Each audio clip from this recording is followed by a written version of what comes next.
हमारे साथ भी आरएलएम के सीनियर विधायक माधव आनंद है। माधव आनंद जी से लॉ एंड ऑर्डर पर सीधे बात करेंगे। माधव जी, सिवान में पत्रकार को गोली मार दी गई, समस्तीपुर में छोटी बच्ची के साथ फिर दुराचार हो गया, फुलवारी शरीफ में कल फिर एक छात्रा की संदेहास्पद हालत में मौत हो गई। चल क्या रहा है ये दावा आप लोग इतना बड़ा बड़ा कर रहे हैं लॉ एंड ऑर्डर को लेकर के, क्या चल रहा है ये?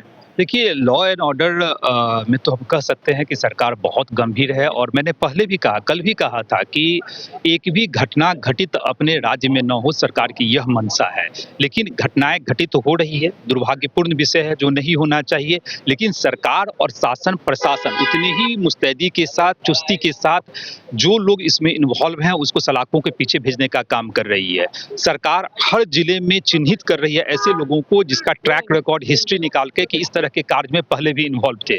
तो तमाम वो लिस्ट एसपी के माध्यम से तैयार किया जा रहा है और जो थोड़ी बहुत घटनाएं घटित हो रही है, मैं उसको जस्टिफाई नहीं कर सकता हूं, कोई व्यक्ति भी जस्टिफाई नहीं कर सकता है। लेकिन आने वाले टाइम में जिस तरह गृह मंत्री जी समीक्षा बैठक करके शासन प्रशासन के साथ समन्वय स्थापित करके कर रहे हैं, मुझे लग रहा है कि इस एक दो घटना हो रही है वो भी घटित नहीं होगी। ये कर रही है वाला सिलसिला कब तक चलेगा ये? देखिए, शासन प्रशासन एक तो सतत प्रक्रिया है। हम तो क्या कहें कि एक भी घटना घटित न हो, सरकार की यह मंशा है। लेकिन राज्य बड़ा है, घटना घटित हो रही है, हम जस्टिफाई नहीं कर सकते। आप लोग कहेंगे कि मैं जस्टिफाई कर रहा हूं, जस्टिफाई नहीं कर सकते हैं।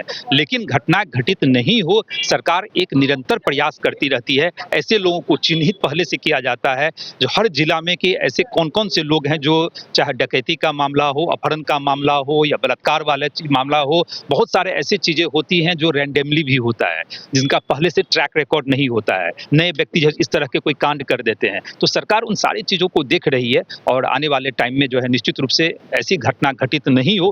कोई भी जीरो स्तर पे तो नहीं हो सकता है किसी भी राज्य में, लेकिन सरकार की मंशा जरूर है कि एक भी घटना घटित ना हो। एक सवाल रहेगा अंतिम की कंटिन्यू सदन की कार्रवाई चल रही है, नेता प्रतिपक्ष कंटिन्यू न अनुपस्थित हैं, क्या कहना नेता चाहिए? प्रतिपक्ष को मुझे लगता है कि बिहार वासियों से कोई मतलब ही नहीं है और उनका आज का रवैया नहीं है। जब जब सदन चलता है तब हमेशा गायब रहते हैं। सदन में 2 दिन आए, आदरणीय मुख्यमंत्री जी सबसे पहले सदन में आते हैं। आपने देखा होगा, हमसे पहले पहुंच गए आदरणीय मुख्यमंत्री जी।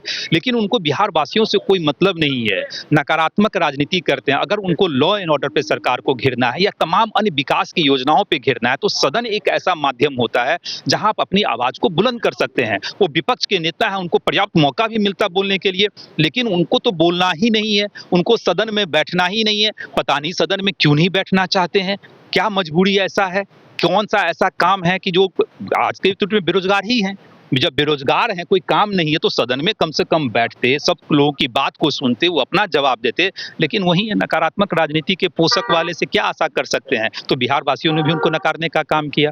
तो अब कहाँ है, अब आप ही लोग बताइएगा। कल तो हम देखे थे हेमंत सोरेन जी के साथ फोटो उनका खिंचवा रहे थे, आज कहाँ है, कल कहाँ रहेंगे, हम लोग को नहीं पता, कब विदेश भाग जाएंगे। तो भाई उनकी राजनीति है, हम लोग क्या कर सकते हैं। तो ये थे हमारे साथ आरएलएम के विधायक माधव आनंद, जिन्होंने स्पष्ट रूप से कहा कि जो घटनाएं घटित हो रही है उस पर नकेल निकालने की भी कोशिश की जा रही है। श्वेत कुमार, टीवी 9 डिजिटल, पटना।